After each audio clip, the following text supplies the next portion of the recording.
3, 2, 1. Here we go!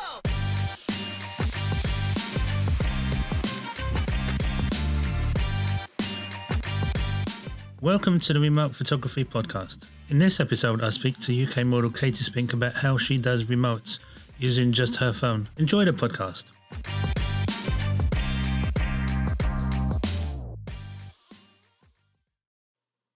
Thanks for doing the podcast, Katey, because obviously I've interviewed you before, but this time it's for how you've been doing remote shooting. So just for people who don't know who you are, just introduce yourself and a brief history of your time in the industry. Okay, I am Katey Spink. I've been modelling, for about, over 5 years now, I think, professionally.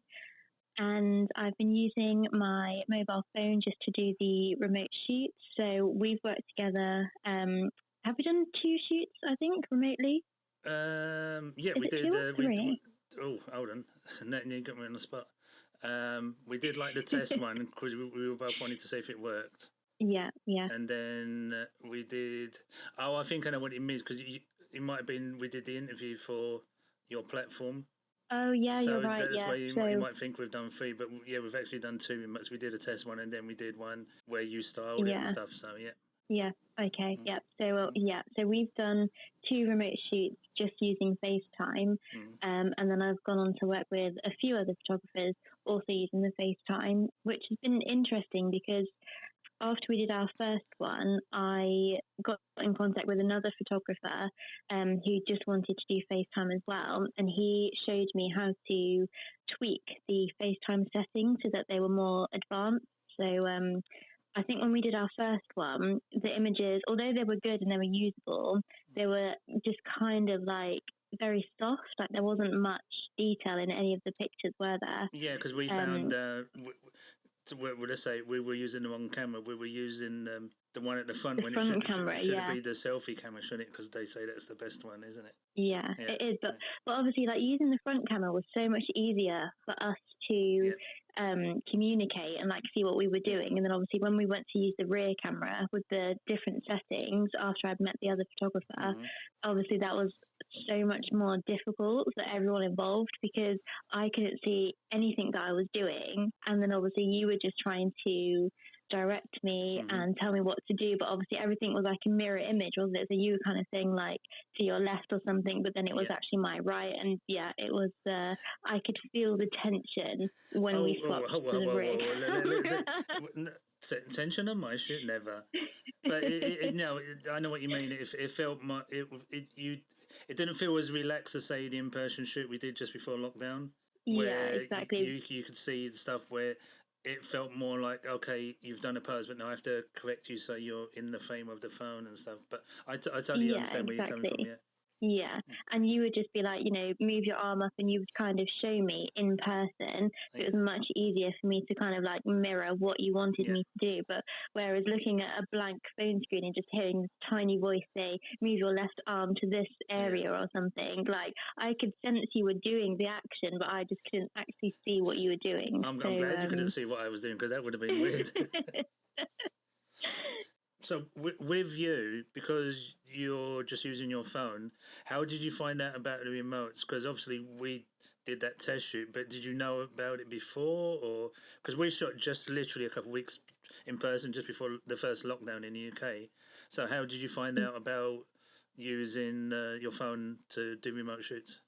So I'd seen a couple of other models kind of post that they were remotely shooting. And obviously the first thing that came out about it was that people were just using their phones and they were solely using FaceTime and Zoom and other platforms just to solely create new content, because obviously during the first lockdown no one was updating anything because nobody had anything new coming through. So when I obviously saw the first couple of models saying that they were just kind of doing their own shoots at home, then more photographers got involved and they started to think, well, if the model can do it and they can create their own set, then if a photographer is kind of on the call at the same time, that they can direct the set, they can sort of implement more than what just the model can by themselves. And it was only by chance that I think I saw you post something on Instagram saying, does anybody want to kind of just test and do a remote shoot?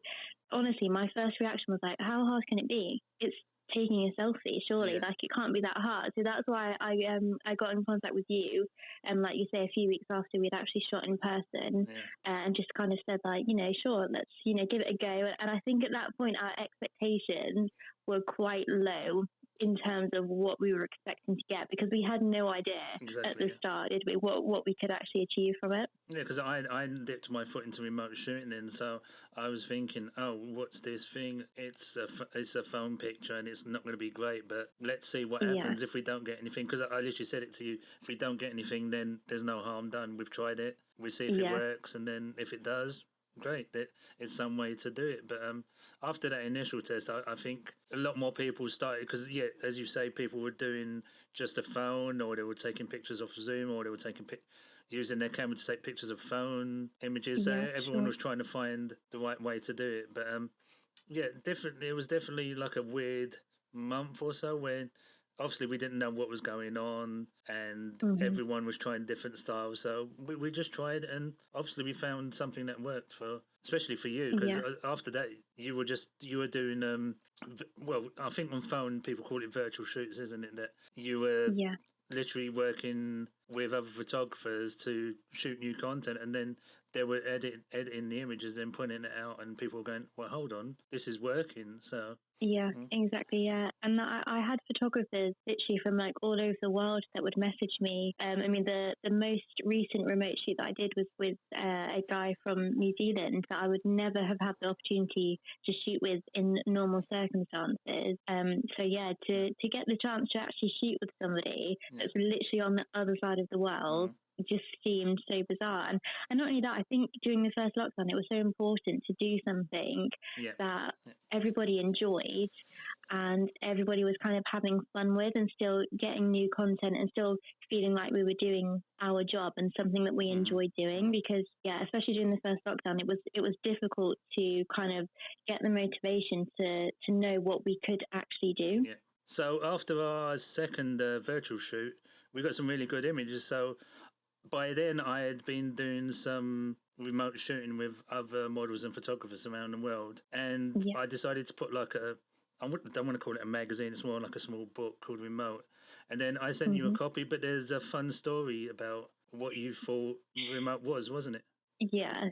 So obviously there's a difference between remote and what people call virtual or FaceTime shooting. So initially, when I heard that you were making Remote magazine and you kind of told me about it and you asked me if I wanted a copy, I was like, yeah, sure, absolutely. Like, I'd love to see the stuff you've been creating with other models. But for some reason, like, it didn't click in my mind that my pictures were actually going to be in it. And obviously I know that we got some really, really cool shots from our second virtual shoot that we did, but I don't know what it was, but in my brain I was just like, surely he doesn't mean that I'm in this magazine or book. And so it was a total shock when the book actually arrived. And I remember, because obviously I was at home and I was shielding, I was in the bubble with my parents, and I opened the book in front of my mum and I was like, oh wow, look at this shot that John's done. And then all of a sudden there was me on like 4 pages, and I was just like, oh my god, it's me, I'm in the book. And she just looked at me and she was just like, you didn't know you were going to be in the book? And I was like, I literally messaged you. You messaged me. I go, I didn't realise I was going to be in it. It was like, why would you think I would contact you to send you a copy if you weren't in it?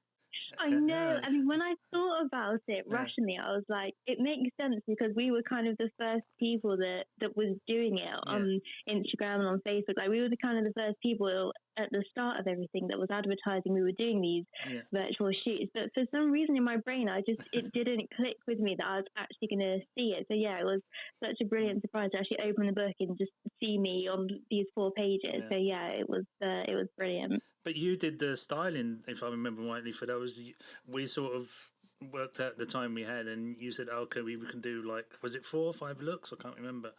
But you literally did the outfit, the makeup, the styling, and literally, I just pressed the button. Yeah, well, I mean, normally photographers have a really difficult job because obviously you're holding all the heavy equipment, you're changing all the lighting, you're telling us what to do and stuff. But yeah, doing virtual or remote shoots, everything is just completely opposite. So then all of a sudden you guys are the ones that are just kind of there telling us what to do, and then we're doing everything. So especially for the second shoot, I mean, we were ambitious about the second one, weren't we? Yeah. So we had various mood boards. We were on Pinterest sending each other stuff, and we were just like, yeah, we're going to do this.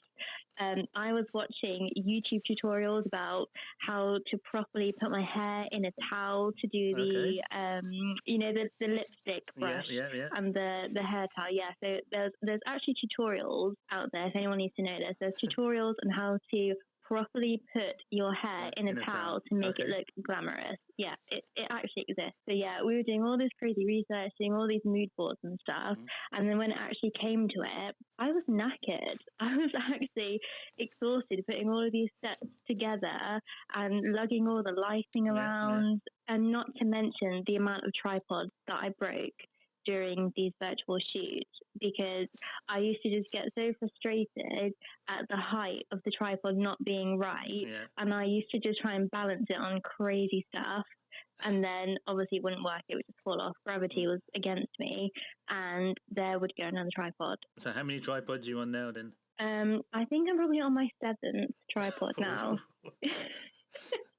Yeah, but I mean, to be honest, over a year though, it was averaging. When I was doing the shoots, it's probably like one a month, which I didn't think was bad, but I didn't begrudgingly want to get another one, so I kind of tried to make it work for as long as possible.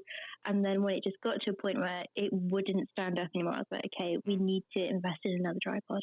So talking about your gear, as you've mentioned it now, so what is your setup? Because obviously, as we mentioned, you just use a phone. So what do you use apart from a tripod? So I've got various lights. So now I've invested in, it's kind of like a little pop-up beauty dish. And then I've got different variations of ring lights that I use. I think I've got 3, maybe 4 different ring lights now, so that I can, because what I found from our shoots was that I just, at the start, only had one big ring light, and obviously that was only lighting up one part of the space, and sometimes you need it to be like a kind of like a light box, effectively, don't you? So you want like lighting from all angles. So yeah, I've invested in a few more ring lights since then. So you've kept it almost minimal, but just what you need to be able to shoot over the phone. Yeah, exactly. And I think because I haven't really, in all honesty, done that many after we shot the last time, so I've invested in a good lighting setup, but I haven't yet gone over to the kind of camera era of remote shooting. But I kind of like the simplicity of sticking to just using my phone, because I think it gives me a kind of different angle to using the camera too. Yeah. So with your virtual remote shoots, who have you shot with apart from me, obviously? So, oh God, I'm trying to think of the names. Oh God, this is so putting me on the spot. I think I've done that to a few people. They've suddenly realised that they have to mention all their friends and stuff. Yeah. Okay, let me think about this. So obviously we've shot together twice. Yep. Oh God, it's gonna hate me. So I've shot with a few people remotely. So I've done shoots with Baxter Benson Photography, who was the guy in New Zealand, and then I also shot with Cam Kuhn a couple of times. Okay, so you've done a few virtual remote shoots. Who haven't you worked with yet that you'd like to do like a FaceTime shoot with, that you've seen their work maybe on Instagram or on social media that you think, oh, okay, I'd like to work with them on this medium? So one of the photographers that we've already kind of discussed doing a remote or FaceTime shoot together is Paul Larkin. So we've worked together a couple of times before, just discussing the virtual shoot together. But it's something that I think he would be really good at, because he always kind of just brings like a different dimension to shoot. So we'll have like a fairly normal mood board, but then when we actually get to shooting together, like he always brings quite fun, crazy ideas. So I think he would be really good to do a FaceTime shoot with, because he would, like I say, just bring something a bit different. Out of the shoots you've done, how is it a combination of you styling it, or is the photographer sending you like a mood board or an email just to find out how what setups you can possibly do? Because obviously shooting over the phone is going to be a bit different than it is with a digital camera. Yeah, sure. So with Baxter, we didn't really have that much of a mood board. We didn't really know what to expect from it. So we kind of just went in with a variation of different outfits, and I kind of sent him a couple of pictures of like kind of setups that I could do and that I knew that we could shoot from and effectively like use them as sets. So yeah, we knew what we'd have from the room, and I kind of gave him almost like a weather forecast to kind of say like, this is when we're going to have the best natural light. This is when it's going to be really dark. So you need to really avoid that. So yeah, we didn't really know what we were aiming for with that, and he kind of just, I don't know, we just kind of like spouted out different ideas as we were talking, because it's sort of like, it's that thing over a FaceTime shoot where you need to kind of feel comfortable, and you need to make kind of good conversation before you can go on to get good photos, because it's a strange thing answering the phone or a FaceTime to a photographer that you haven't worked with in person, and that you're going to take some screenshots of. It's a really bizarre concept. So we kind of just left it as an on the day decision with him. Whereas Cancun, we definitely planned that a lot more, but that's only because we've worked together literally since I came into the industry like 5-6 years ago now. So we knew what each other's personalities are. We knew how we both worked. So we were able to plan something and plan different outfits, different locations and things. So yeah, and I even, against my mum's will, roped her into kind of being the camera person for that, because we went and did some outside where the tripod just would have died instantly. So we needed another pair of hands for that one. Yep, there's no rule that you can't use a person to be a tripod, so... Yeah, exactly. I'm going to tell her that, actually. Okay. Don't tell her I said that then. So I was going to literally ask you, which is good because it leads into one of my other points I was going to bring up, but do you find it limiting that you're having to shoot, say, on a tripod, or it's a certain time of day, but you've sort of like maybe answered a little bit where you're using like family members to hold the camera for you, or you've upgraded your kit where you're now got lights, so maybe the time of day is not affecting you as much now?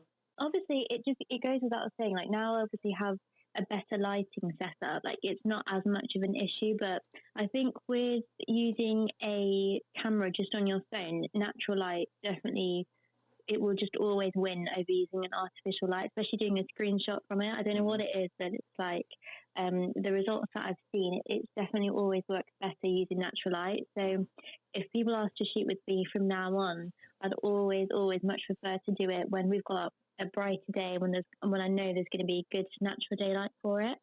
And in terms of limitations with kind of using a tripod, although I can ask family members to be there, and I can kind of get my mum to hold the phone and to kind of get the shot and stuff, it's never going to be the same, because by the time the photographer has relayed what they're looking to get and what specific angle, it never works out the same trying to get another person to see exactly what their vision is. And that's one thing that's been really limiting for me, I find, is that the photographers kind of said, like, you know, you need to move the camera here or there or closer or further away or something. But it's not just that easy, because if I'm moving the tripod physically myself, by the time I've then walked back to where I was, it's hard to find that specific place again. So sometimes you kind of feel like you've lost results or you've lost a shot or something because you can't quite get there.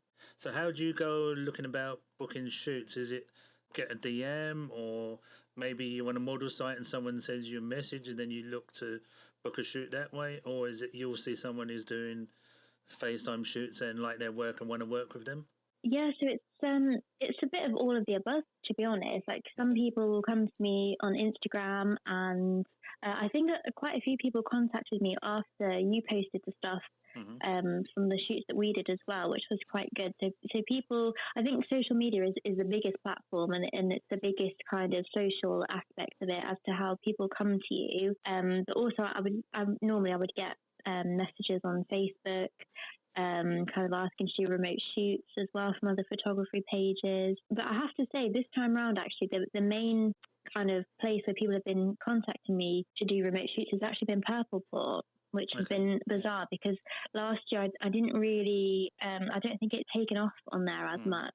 I think now it's kind of more available, and people are looking for people that have done it and have some experience in it. I think that's definitely a place where people are looking the most. I think literally like the last day or two, they've put a new option that you can say you're doing remote shoots because people are doing it so often now that they've literally had to adapt their site to have an option that people will say, oh, they're doing remote shoots now. So it's definitely changed the way some sites are having to adapt to people shooting remotely now. Yeah, for sure. I mean, I remember us saying that last year though when we first started.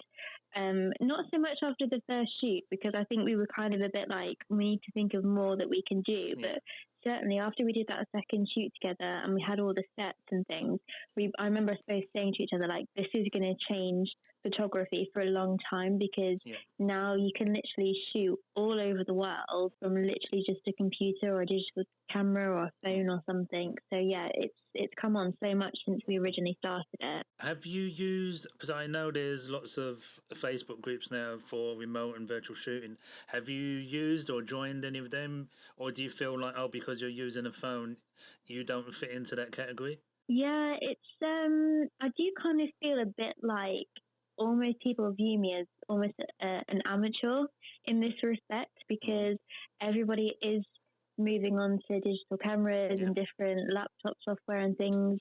And I feel like because I'm still sticking to using a phone when I do decide to do them, I feel like I wouldn't quite fit into this community of remote shooters yet because I haven't yet taken that leap to want to go on to doing a digital camera. Okay, but I think your unique selling point is that you are doing it on a phone where everyone else has done the leap to maybe doing a couple on phone, but then maybe they've had their camera already or they've invested in a camera. Whereas with you, it's like, oh, I've got something already I don't need to invest in. It's here, it takes pictures, so I might as well just use it to the best of ability and I can still do remote shoots on it. Yeah, exactly. But I think I've felt like a lot of models have kind of gone to the extent of making studios and really making it seem like it's going to be all they kind of do from now on. Whereas I still, even though I enjoy doing the remote shooting and the FaceTime shoots and stuff, it's not what I want to stick to doing forever. Like I do want to go back to doing normal shooting. And I think a lot of people have kind of converted to doing online shooting and stuff now. And I as much as I enjoy it as of now, I don't want to look at it as though I can't go back into doing just normal in-person shoots, if you know what I mean. Yeah. Especially because you mentioned in-person shoots. When you do go back to doing in-person shoots, would you think that, say, maybe you were at a studio for a day, say you were doing a studio day as an example, would you maybe, even if it was just with the phone, offer like a remote option to maybe people who couldn't travel to where you are and it become part of your modelling? Yeah, for sure. I think that's definitely an option for the future. And I think it's a really good way to kind of utilize your studio time. Like if, for example, somebody can't get there for various reasons, like I think it'd be really, really good to have that as like a backup kind of way to still shoot with me. So yeah, it's definitely something I'll consider in the future. And would you ever think of taking the leap to get a camera, or do you just feel, oh, I'm working with a phone, I know what it does, and you feel like I'm getting good results, so I'm going to stick to what I know? Yeah, I mean, I feel like I'm very much on the fence about this because I do really want to go into getting a camera and kind of having even more high definition pictures and things. But also, I think for right now, so for example, I'm meant to be moving house in a couple of weeks' time. Yeah. And that's obviously going to throw all of my things, my belongings, everything literally up in the air. So I think currently as it stands, I wouldn't go into getting a camera or anything sorted out now just because there's so much else for me to be doing, which is why I've kind of taken a step back from remote shooting. But I have thought about once I'm settled, and obviously I've got more rooms to play with, I've got different furniture and things, so I've got more options to make different sets. So yeah, I think once I've moved, I'll definitely consider doing it. So where can people find you? I have a modelling portfolio website, which is good for bookings and see more of a range of my portfolio, which is just kateymodel.com. Was there anything you wanted to ask me? Yes, I do have one question for you. I'm just curious to know whether or not there's going to be a remote volume 2 in the horizon. So is that you trying to ask me if you want to be in the second volume? Well, I didn't want to kind of say that. Well, you have sort of got an exclusive that there will be a second volume because there's definitely more shoots I've done after the first volume came out. So yeah, there will be a second volume, but I just don't know who and when it will be coming out. Okay, wink, wink, nudge. That means we have to do another remote shoot. That means I've got to get all my lighting out again. I've got to do some more set planning. I've got to become the model, the photographer, and the lighting assistant all in one. Well, you sort of like hinted you want to be in the second volume, so I'm not pressuring you. Yeah, I did more than hint, didn't I? Yeah, you did. You used it like a sledgehammer. So okay, I think that's us coming to the end of the podcast. So thanks for agreeing to do the podcast because obviously you have a unique way of doing your shoots to everyone else. So I appreciate that you've said yes, and you never know, we might have to do a remote shoot again so you can be in volume 2 of the remote book. Yeah, absolutely. No, it's thank you so much for asking me to be a part of the podcast. It's been really, really fun, actually.